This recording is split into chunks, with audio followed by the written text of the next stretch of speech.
La Tour Eiffel, Notre-Dame, le Panthéon.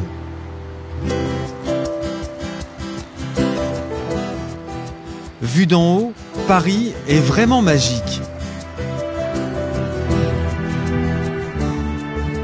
En bord de Seine, voici le Jardin des Plantes. 26 hectares entièrement dédiés aux sciences de la vie. Première étape de notre voyage, les serres du jardin, flambant neuves. Pour ces jardiniers, c'est la dernière ligne droite. Il ne leur reste que quelques jours pour planter les végétaux bientôt présentés au grand public. Comme cet arbre, venu de l'autre bout du monde. Qu'est-ce que vous faites là? Un simple nettoyage en fait, on coupe les feuilles qui sont mortes. Voilà. C'est quoi? Là c'est un pandanus. Et qui vient des îles du Pacifique.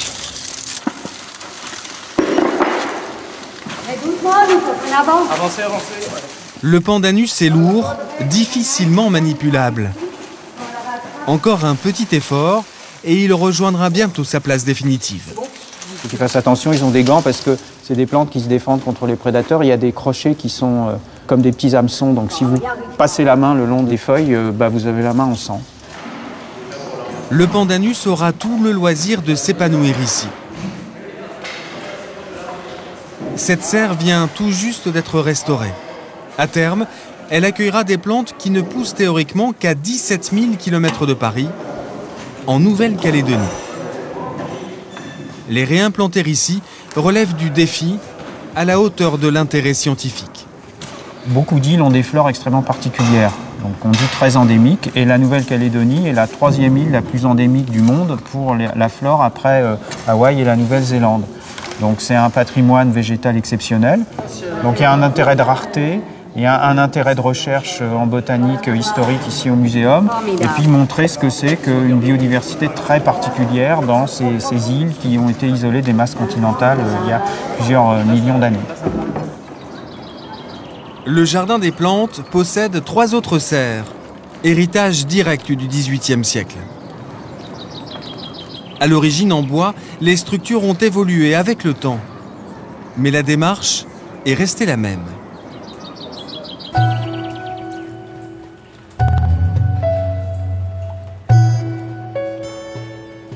À l'image de la serre tropicale, plantée en 1937. 80% de taux d'humidité, 22 degrés en moyenne. On est très loin du climat parisien.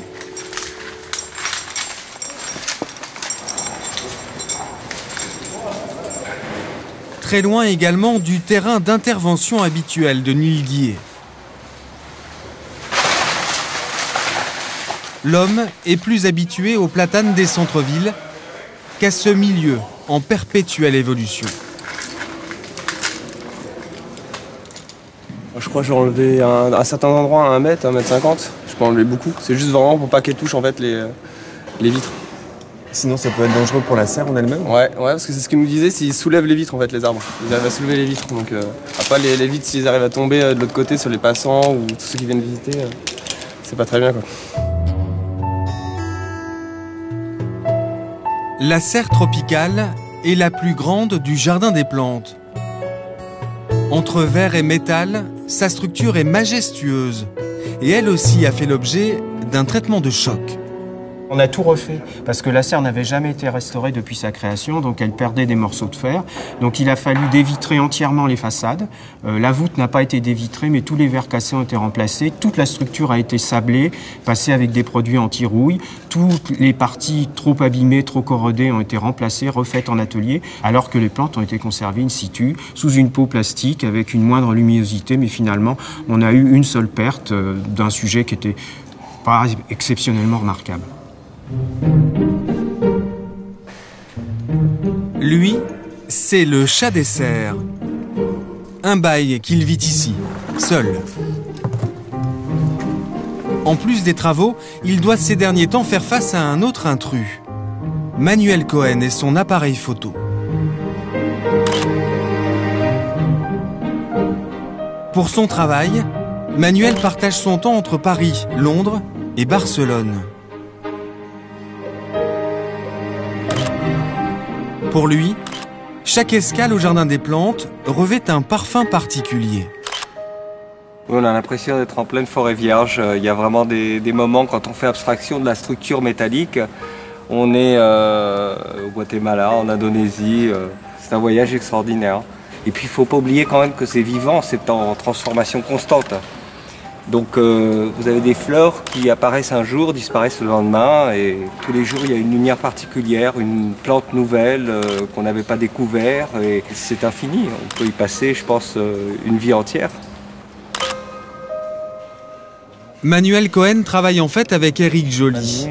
Ensemble, ils préparent un ouvrage sur les serres du Jardin des Plantes. Dernière révision et carnet de route pour Manuel.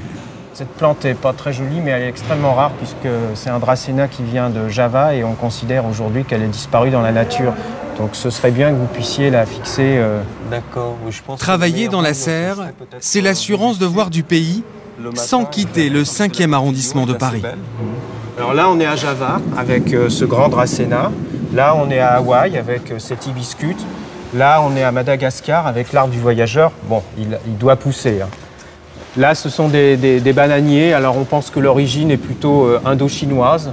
Cette collection est rare. Elle permet d'étudier la biodiversité mondiale tout en sensibilisant le grand public à son extrême fragilité.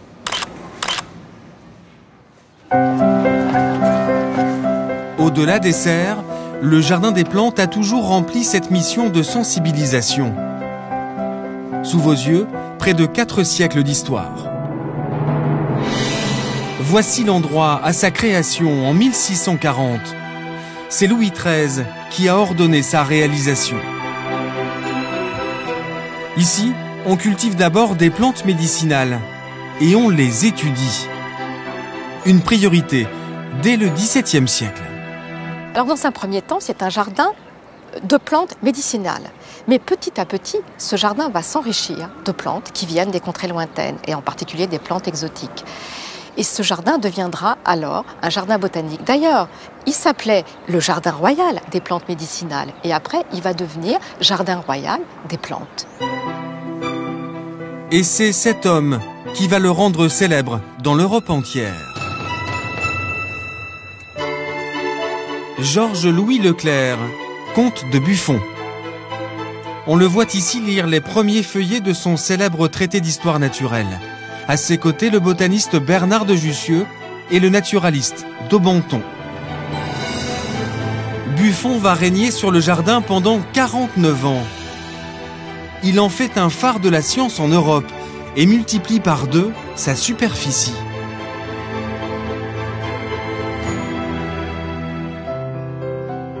Créée au XVIIe siècle, l'école de botanique, par exemple, a triplé de volume sous Buffon. Ici, on a toujours enseigné les plantes au plus près du terrain. Et encore aujourd'hui, les étudiants viennent régulièrement découvrir les spécimens exposés. C'est un jardin de science où la nature est un sujet et non plus un décor. Si vous voulez, ce sont des végétaux sur lesquels ont été effectuées des découvertes scientifiques importantes, où ont été décrites des espèces, voire multipliées dans d'autres jardins. Ce jardin, maintenant, est devenu un grand jardin de biodiversité. Autrefois, on faisait une collection de plantes. Aujourd'hui, peut-être qu'on peut dire qu'on fait une collection de jardins. Une collection parfois mise à rude épreuve, car le Jardin des Plantes est ouvert au public. Tous les publics. Heureusement, vas-y, Cécile. La brigade veille au grain. Il est interdit d'aller sous. Grimpez pas sur les branches. Des agents de sécurité. Madame, s'il vous plaît. Sur la pelouse, s'il vous plaît, monsieur. Madame, s'il vous plaît, les pelouses. Merci. Une cinquantaine au total, sur l'ensemble du domaine. Si vous voulez vous installer sur les pelouses, vous avez une pelouse qui est autorisée au bout, juste avant le kiosque, à gauche. D'accord. Voilà, on ne viendra pas vous embêter. Au revoir. Ça, si vous voulez, c'est la partie jardin, qui est donc, si vous voulez, la partie avec les galeries. Hein. Vous avez donc partie jardin avec les plantations et vous avez la ménagerie. Tout ceci plus Poliveau, 32 hectares. On fait du chemin, ça pour faire du chemin, parce qu'il me semble que d'ici jusqu'à Valhubert, il doit y avoir 900 mètres. Vous voyez, donc les 900 mètres, on les fait je ne sais pas combien de fois dans la journée.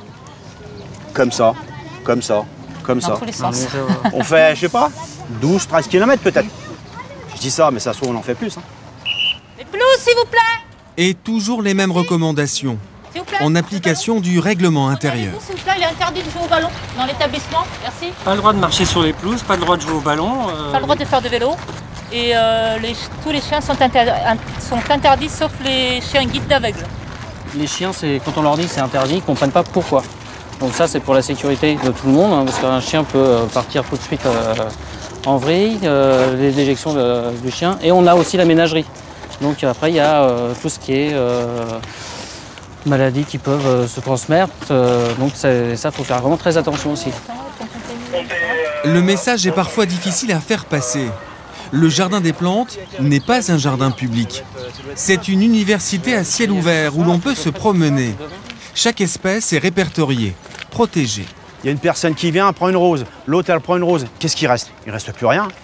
Alors là, vous avez donc toutes les fleurs, mais dans tout le site, vous avez d'autres choses. On a combien? 80 millions de collections au muséum. C'est une richesse, mais vraiment, pour moi, inestimable.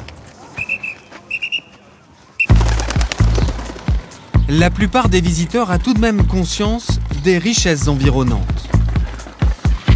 Les plus assidus en profitent tous les jours, chacun à sa manière.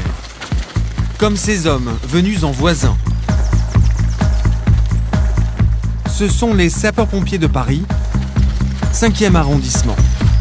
Le jardin ici, il offre une diversité au niveau des exercices qu'on peut effectuer dans le cadre de notre préparation opérationnelle.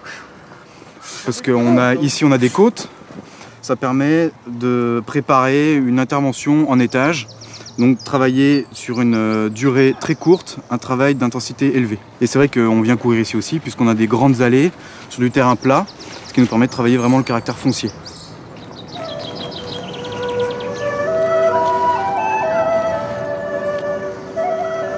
Voici un autre groupe d'habitués. Des amoureux de la nature qui ont ici déniché un petit coin de paradis.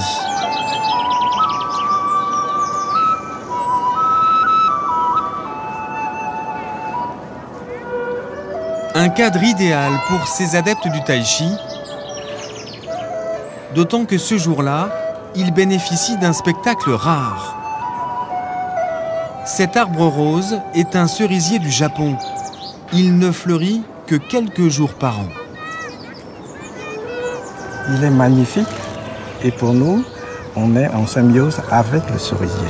Il y a un échange d'énergie avec les arbres. Donc on respire bien, on capte l'énergie des arbres, surtout les vieux arbres. C'est pour ça que les Chinois aiment beaucoup les vieux arbres qui libèrent de l'énergie pour le tai chi. Le cerisier du Japon est l'une des attractions du jardin. Avec le cèdre du Liban qui trône ici fièrement depuis 1734. C'est le premier du genre introduit en France par Jussieu. Un peu plus loin, nous retrouvons Éric Joly. Il nous emmène découvrir un arbre 3 fois centenaire, à l'origine d'une avancée scientifique majeure, signée Sébastien Vaillant. À l'époque, la plupart des botanistes s'étaient rendus compte qu'il y avait effectivement production de fruits à partir du contact entre le pollen et le pistil, mais la notion avait un peu de mal à passer. On admettait difficilement que les plantes aient une sexualité. Le raisonnement scientifique veut que quand on soupçonne quelque chose, on le démontre, qu'on comprenne comment ça marche, sinon la chose n'est pas établie. Donc on est vraiment au cœur de la démarche scientifique. Il a pris du pollen, il a été le mettre sur le pistil et il y a eu formation du fruit. Il l'a démontré. Et ça s'est passé ici au Jardin des Plantes? Et ça s'est passé ici au Jardin des Plantes vers 1716. Le pistachier de Vaillant s'épanouit dans un cadre exceptionnel. Sans doute le plus étonnant du Jardin des Plantes, le plus méconnu également. C'est le jardin alpin, une curiosité chouchoutée 365 jours par an. Alors, la fétuque Harvey Landis, on va la prendre en touffe. Donc on les a arrosés là. À sa tête, voilà. Michel Flandrin. Aster alpinus, il est là. Le voici en pleine réunion avec des collègues du Jardin botanique de Caen. C'est celui-là. Alors lui, il pousse vraiment dans des milieux très très drainants. Il est en train de faire vos courses là?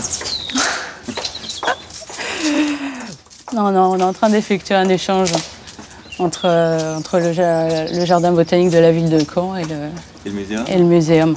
Comment ça marche? C'est du troc. C'est un échange. C'est un échange. C'est un échange à des fins d'éducation, à des fins de conservation de la flore. L'Usula nutans. Nutans. Au cœur de l'échange, une vingtaine de plantes bien spécifiques Aster pyrénéicus. que l'on ne trouve théoriquement que dans les Pyrénées et dans les Alpes. L'est est là, l'ouest est là. Donc le jardin il est vraiment disposé comme dans une vallée. D'accord. Si tu veux. Michel Flandrin et ses invités ont 2 heures devant eux pour accomplir leur mission sans quitter les lieux. Alors on va en direction des Alpes. Des Pyrénées aux Alpes, en seulement quelques pas. Vous pouvez même vous offrir un tour du monde passionnant, en moins d'1 heure. C'est le principe même du jardin alpin, qui regroupe l'écosystème des principales chaînes de montagnes de la planète. Si on prend l'exemple du bouleau de l'Himalaya, lui il pousse dans les vallées. Vu sa hauteur, en effet, on peut comprendre qu'il pousse assez bas, entre 500 et 1000 mètres d'altitude. Par contre, sur l'étage, ce qu'on appelle l'étage alpin himalayen, donc on va retrouver des plantes qui peuvent arriver à 2000, 2500, voire 3000 mètres d'altitude. Et comment vous avez réussi à reconstituer les conditions alors qu'on est quasiment à zéro? Alors, nous, on peut jouer sur des facteurs de terre, donc la nature du terrain, acide, basique. On peut jouer sur l'ombrage et sur l'hygrométrie, donc l'humidité. Après, la faculté de s'adapter, c'est la plante qui l'a. Et comme ces plantes poussent dans des milieux assez hostiles, assez difficiles, en fin de compte, elles s'adaptent dans la majorité assez facilement donc, au climat parisien. L'endroit a été façonné en 1930. À l'époque, on commence à sensibiliser le grand public à l'écologie. Le jardin alpin est un formidable outil pédagogique. C'était une super idée, non seulement dans sa conception, mais aussi dans sa formulation, parce qu'on faisait prendre conscience aux gens de façon très facile, très naturelle, de cette perception de ce que peuvent être les plantes de montagne et de cette fragilité qu'est l'écosystème montagnard. Loin de l'agitation, voici un autre visage du jardin des plantes. Mais cette fois, l'accès est strictement interdit aux non-initiés. Depuis plus d'1 an, on accomplit ici un travail de titan, sous l'autorité d'Odile Poncy. Hello, tenez, vous voulez du travail? Ben voilà encore, tiens.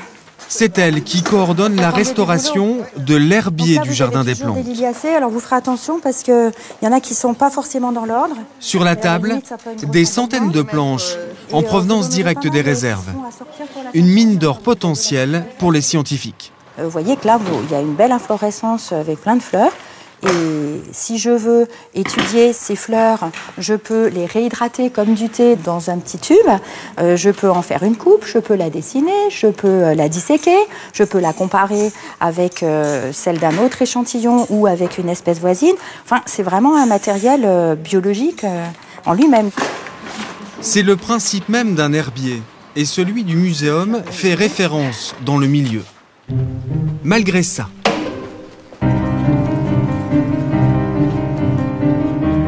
ces locaux ont été construits en 1937 pour une capacité de 6 millions de planches. C'était déjà énorme. Mais depuis, le fonds s'est encore enrichi et l'herbier souffre d'un sérieux problème de surpopulation. On a dépassé la barre des 10 millions à peu près, en estimation évidemment, parce que quand vous voyez ce qui est entreposé là, dans les cartons au-dessus et un peu partout aux différents étages, bien évidemment c'est difficile d'en avoir une estimation fine. Donc ça n'est absolument pas consultable par nous-mêmes et par toute la communauté scientifique qui peut être intéressée par ces collections, donc c'est très dommage, c'est comme si c'était des collections mortes et nous on va les faire revivre comme ça. Des travaux de modernisation sont en cours pour valoriser ce patrimoine inestimable. À l'image de cet ouvrage, réalisé en 1558 par un étudiant en médecine, Jean Giraud. C'est l'un des tout premiers herbiers constitués au monde. Autre pièce rare, cette compilation conçue au XVIIIe siècle. Un recensement des plantes de Guyane et de France métropolitaine, racheté par un certain Jean-Jacques Rousseau. L'écrivain et philosophe était aussi un botaniste reconnu. Il a corrigé de sa propre main le travail réalisé à l'époque.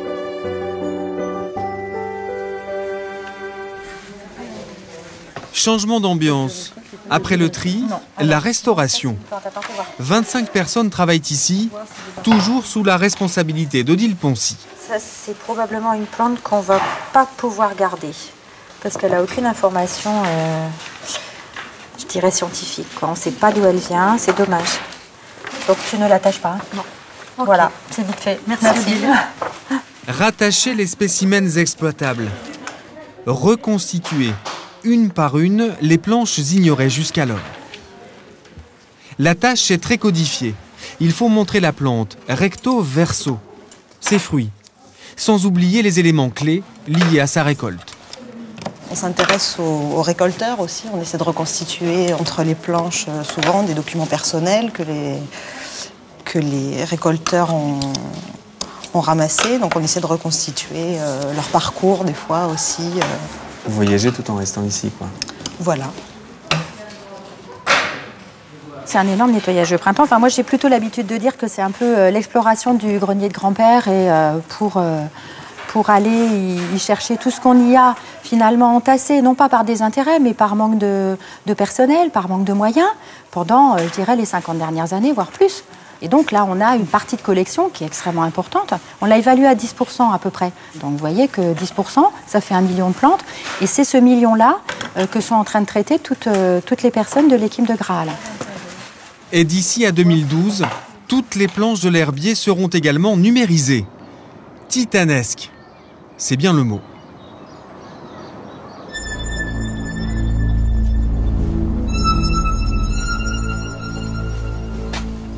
Suite de la visite. Encore un autre visage du jardin des plantes.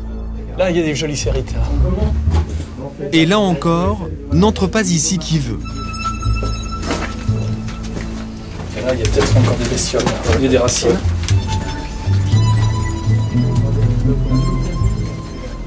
On est où ici? Ah ben là, nous sommes sous le jardin des plantes. La preuve en est, on aperçoit les racines qui sont là. Elles ont un parcours d'à peu près 8 à 9 mètres pour atteindre cette zone à forte humidité et dont elles se nourrissent en été en particulier. Là, c'est quoi ça? Oh, le cloporte. Regarde s'il est beau celui-là. Oh, il est gros. Il y a le hule qui passe dessus. Il y a une belle prise. Oh oui. Ce jour-là, Éric Gontier encadre un groupe d'étudiants dont la mission est simple, recenser la vie qui se développe sur l'ensemble du jardin, sous-sol compris. Il y a un truc qui est rentré. L'araignée doit être dans le trou, là. Tiens, un beau hule. Regarde s'il est beau, celui-là. Là, on l'a réveillé, le pauvre.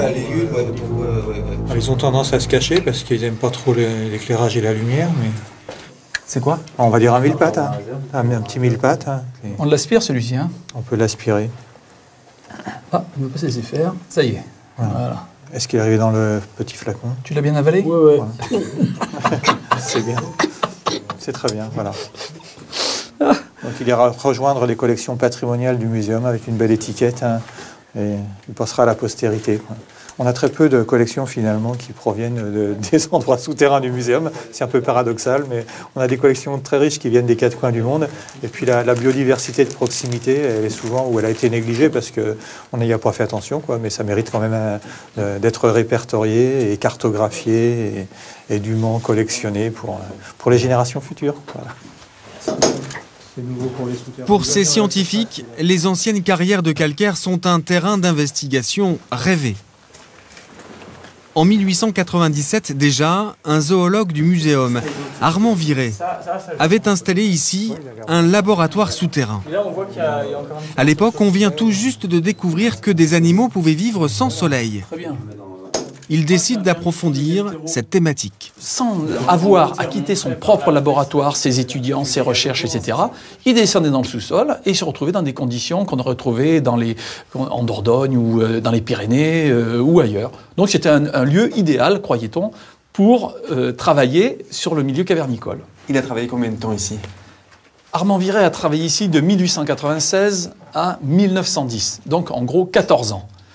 Et il a dû quitter son laboratoire, non pas parce qu'il en avait marre, mais simplement c'est que c'est l'eau de la Seine qui l'a chassé, la fameuse crue a fait déborder la Seine est remontée par les puits de ces carrières, et l'eau est montée à ce niveau-ci, voilà, donc à peu près au niveau de mes épaules. Donc tout le matériel a été perdu, et les carrières sont devenues orphelines.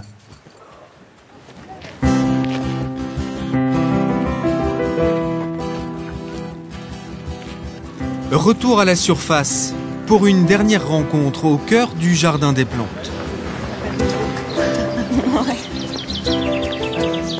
Nous avons rendez-vous avec Meriem Nizar. À ses côtés, sa fille Sophia, à qui elle a réservé une surprise. Toute petite, Sophia passait ici des après-midi entières avec ses amis. Elle en conserve de jolis souvenirs. C'est affectif, c'est-à-dire que c'est mon jardin d'enfance, c'est là où on a passé tous nos meilleurs moments, quoi. Qu'est-ce qui se passait ici? On faisait des jeux de piste, des chasses au trésor. Souvent, nos parents cachaient des petits mots, des petits indices qu'on devait chercher et trouver. Et on continuait à courir, et surtout particulièrement sur cette petite colline qui semblait être un labyrinthe, et quelque chose d'énorme. C'était vraiment une montagne assez imposante pour nous à l'époque, alors qu'aujourd'hui, ça semble moins énorme. C'est un peu trop...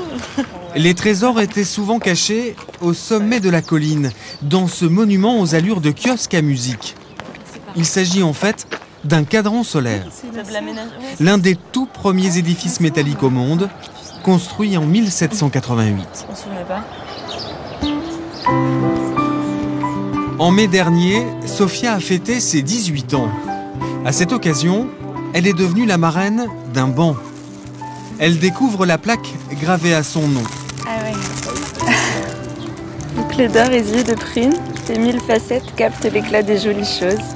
À ma fille Sophia pour ses 18 ans, le 6 mai 2010. La même Charpinouza. Ça se met où? Ici. Un cadeau original de sa mère, séduite par une opération de parrainage lancée par le muséum.